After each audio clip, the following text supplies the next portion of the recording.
morning. It's Deanne here from Four Sons Farms, and I am going to be doing a collection. That's a spoon. I'm going to be doing a collection of like mini garden tours, or mini homestead tours. And I'm just going to show you different pockets of our homestead and talk about them and just kind of show you around. So before the heat of the day sets in, I need to work on my hoop house. And I've got one twin still sleeping. So I'm hoping I can get it cleaned up, and then I'm going to show you around, and I'm also going to hopefully do a bit of yoga. I am wanting to start waking up earlier before all the kids and to go into my hoop house and actually do a little bit of yoga just to help with my mobility and mental health and yada yada. So anyways, this is our hoop house, which we got last year on a trade from a friend of ours. We traded him a pig and we got a hoop house. So I believe this is originally like a shed in a box, or no, a garage in a box. That's what they're called, a garage in a box. And I think it's 20 feet long, and it's quite tall. So instead of using the garage in a box cover, which would have made everything dark, we just polyed it. This year, I actually built beds for it. So this year, I actually built beds for the two sides, and I will do something down the middle, but this year I just haven't been able to catch up with the mess of everything, so we're not doing anything down the middle this year. What I'm hoping to do is to mulch this and maybe just have it as a space to do yoga or get some warmth, whatever, on a cool day. But I built these planter boxes in the early spring. My husband bought me a saw, and I came out here and I spent the day building raised beds out of old reclaimed wood. So on the one side, I have tomatoes growing the length of it, and then on the other side, I have all of our peppers. And yeah, it's going pretty good. I have a very few tomatoes and peppers growing actually outside. So they tend to do a lot better in here, although they do need more watering because they are in here, and with the heat, it can get up like the other day it was like almost 60 degrees in here. So once the sun crests, it starts to get very hot in here. So this is our hoop house. This will be predominantly where I will grow our tomatoes and our peppers. And I'll take you through the tomatoes and the peppers in a bit. I am just going to clean up.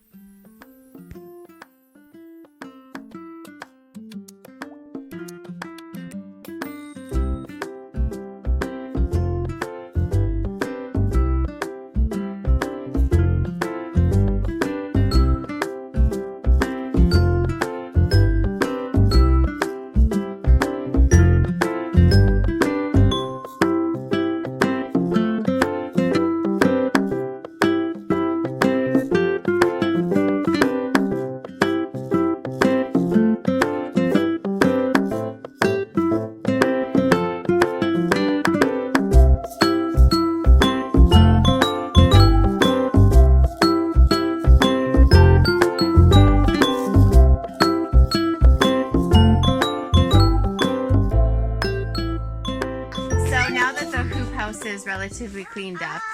I am going to be picking up some mulch today to mulch the middle area so that this is a little bit more easily traversed. Okay, but yeah, there is tomatoes back there, but please don't touch them, okay? I am going to be cleaning up a lot of my tomatoes and staking them. Hey, sweetheart, you need to stay back. Okay? Stay back, please. Yep. Okay, those are hot peppers. So in the process of cleaning and staking, most of the tomatoes that I grow are indeterminates. And indeterminates are always growing. They can grow 4 feet all the way up to 20 feet. With indeterminates is they don't just set flowers and then fruit. They flower, fruit, flower, fruit. So you can have tomatoes throughout your entire growing season. Determinants, however, will set fruit or set flower and then fruit and then die. With determinants, it's nice for canning and stuff because you know when your tomatoes are going to be around. And once they fruit, then that's it. Then you can can. But there's a lot less variety when it comes to determinants. So I really enjoy indeterminates. But however, indeterminates start to look like this. If you don't prune them, if you don't stake them, they'll flop over and they can really branch out. So I've got to go through here today and prune and cut back some of my tomatoes. So I wanted to show you what that would look like. Basically, Mommy. You have a plant here. 1 second, Mommy. Sweetheart. 1 second, sweetheart. You have your main, no snipping. You have your main stem here. Mommy. Sweetheart, no. You have your main stem here, and then you have a side shoot. And basically, the plant that's growing in between that crotch is what you want to get rid of. So you would snip that. You want to make sure that you are using clean, sharp scissors. If you wound your tomato plants or whatever plant that you are pruning, if you don't snip properly or if you wound it, it can create disease. Will leave a space for an insect to come in. So you want to be careful when you're snipping. Take gentle. So typically with indeterminates, if you let them grow, you will get side shoots that you should have pruned or that I should have pruned that are now in bud. So sometimes you can decide whether or not that side shoot is worth it enough because it's stealing a lot of energy off of your main stem. So when you go through your plants, look at the amount of blossoms that you have on any suckers and decide, is it worth it to trim it? If there's only 3 or 4 blooms on it, trim it. That way more energy will go towards the main stem. If there's 30 blooms, maybe you just want to hold off. But that's typically what I will do is I will go through my tomato plants and I will decide which stems I want to keep, which stems I want to focus my energy on, and trim the other ones back. So I'm going to spend some time trying to clean up my tomato bed. I've been back and forth as to whether or not I would just leave it this year and see what happens when I let it go hog wild. But we're just going to do a little bit of cleanup today. In the meantime, I'm also going to show you what we all have growing here. So this is our back corner, and as you can see, I believe there are 4 plants here. These are all tomatillos, and tomatillos are a green tomato that grow in a papery sack. I don't want to squish it, but inside here will be a tomato. It's roughly about the size of a cherry tomato, but they will get bigger. And this thing is loaded with blooms. It is an indeterminate, so as you can see, it's swooping down here. So I am going to try staking this up just so that I have a little bit more of my path here. As you can see here, this stem is twisted and is busted, so I'm going to come in and snip this off. And sadly, I will lose some tomatoes and some blooms on it, but this is a space where disease can get into or bugs can get into and wreak some real havoc on my plant. So it's just part of cleaning up your plants and going through and deciding how you're going to clean it up. Here in this corner, this is a determinant. This, I believe, is a mandarang tomato, a mandarang moon. Back here, this is a black beauty. This is the only survivor. I'm pretty certain it's a black beauty. The stem just doesn't look like the stem of a black beauty. This is my lone survivor that survived frost. And so I have been trying my darndest to keep it alive. So we've got 1, 2, 3, 4 tomatillos here. In here, you can see by the shape of them, these are Genovese tomatoes. They're a beautiful Italian tomato that I received seeds from a girlfriend. I typically plant basil, and you can see in there marigolds in my tomato plants. And this is why I need to prune, because they are starting to shade them. This, however, this basil is getting a lot of grasshopper damage. But I'd much rather them pick on the basil than on the tomatoes. So I had quite a wide variety of tomatoes. Started at the beginning of the season, but sadly frost got to them. So a lot of these tomatoes, I'm not entirely too sure what they are, because I lost a lot of their markers. This tomato plant back here is just marked as a tomato that I received from my friend Alana over at the Rustic Wife. And again, this seed is from her as well. Yes. Some more Genovese. These leaves are just getting a little bit scorched. They might have gotten wet when I was watering, and then the heat in the hoop house gets a little bit too much for them, so it scorches the leaves. You cannot touch scissors. So these ones back here will be more Mandarang moons. They're more upright. Another basil that's being picked on by the grasshoppers, but I'd much rather sacrifice a few basils to grasshoppers than my tomato plants. And some more marigolds, and again, they're chewing on the marigolds as opposed to the tomatoes, so I'm thankful for that. On this side, I have all of my peppers, and they are now starting to get attacked by grasshoppers.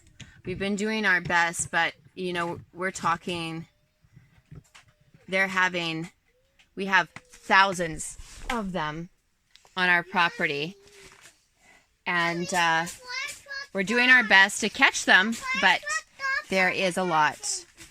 So in this bed we have hot wax peppers, which are a really great pepper. We grow a lot of them. It's a really great producing plant. Of course, we've got marigolds planted throughout. And I also have basil planted throughout. This is a lowly little La Bamba pepper that, again, I lost everything in the frost in this bed except for this plant in the corner. This one's a Maya hot pepper, and I'm hoping, I'm seeing some flowers, so that's good. I should get some peppers off of that.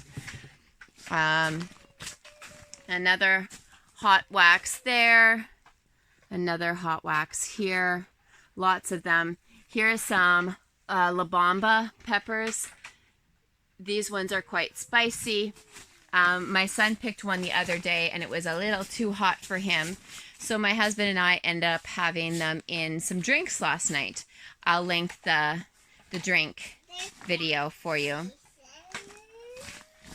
Got some oats growing in here that has just naturally occurred. Some more hot wax, lots of hot wax. This will be another Maya pepper again here. Lots of buds.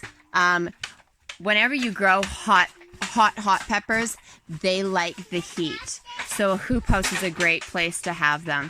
The hotter the pepper, the hotter the environment they need in order to set peppers.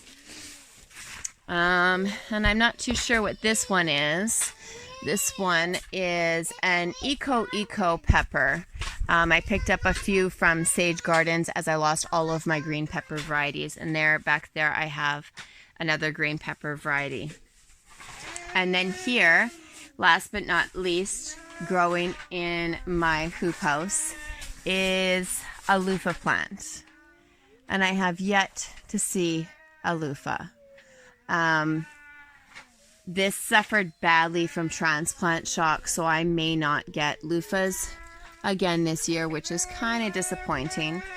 There are some small ones, but I don't know if we have a long enough growing season anymore for what is on the plant. But I have two that I grew.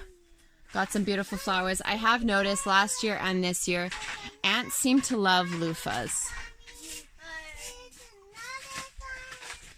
But up here you can see I've got a loofah starting to grow. So we've got almost 2 months left to our growing season, so we might get lucky with getting to harvest one. But this is my experimental plant. So I grew loofahs last year as an experiment. I had fruit, but I just didn't have a long enough growing season. This year I started earlier, but they did suffer quite a bit from transplant shock. So I may or may not get a loofah off it this year. I'm hoping for at least one, so we shall see. The other thing I wanted to show you is here I have 4 eggplants. And 3 more tomatoes in this bin. And then in this one, I have a tomato in the middle and 3 cucumbers. These were all given to me from friends when I lost almost 90% of our plants to frost. I had a lot of friends gift me plants. And I ended up getting quite a bit that I've now had to try and find room for, which, I mean, you know, it's a blessing. I'm happy to have the friends who grow the plants, and I'm happy to be in excess. Rather have more than too little, but that is my hoop house. Last year was our first year growing in the hoop house, and we grew everything in 5-gallon pails, and we had both ends actually open. We didn't have them framed in or polyed. And they did amazing. I think we had 60 to 80 tomato plants in here. I don't know how many pepper plants, and we had a few other specialty things growing. And it was quite amazing. We didn't have a huge bug issue. This year, besides, the only bug issue we have is grasshoppers. I have noticed with both the ends polyed off, we don't have as many bees coming through. So it'll be interesting to see what sets fruit in here. But it's starting to get warm in here. It's a really nice place to come and spend time in the morning. So this is our second year growing in a hoop house, and I'm really happy with the results from the first year. And I'm glad that we amped up our game a little bit this year. And the nice thing with doing things year after year after year is you can see what works and what doesn't. I think for living in Canada, a hoop house may be a must-have for certain things. With having the hoop house, it also allows us to experiment with plants that we might not be able to grow in our climate just because we don't have a long enough growing season. So it tacks on about 3 weeks to a month in the springtime for growing season, and it'll tack on 3 weeks to a month. So we can get almost an additional 2 months growing season in our hoop house. That's not to say that we can plant tomatoes in here in the early spring because frost still happens, but we can start with other plants, and or we could heat this if we wanted to. So the opportunity is there to extend a growing season when you have the hoop house. The other thing is that when it comes to certain peppers and certain plants, not only do you need to have a longer growing season, but you need to have more heat. And the hoop house creates that. So when it's 30 degrees outside, it can be 46, 50 degrees and up in here. With a hoop house, watering is an absolute must. You can't wait for rain. So it has to be watered early morning and early and later evening, because you can really scorch your plants. So thanks for joining me here in my hoop house. I hope that some of what I showed you and some of what I said may have helped you out. If you have any questions or comments, if you've grown in a hoop house, if you're currently growing in a hoop house, if you've got any tips, if I've missed anything, please feel free to let me know in the comments. I'd appreciate it. And yeah, I look forward to more of our homestead / garden tours. Thanks so much for being here.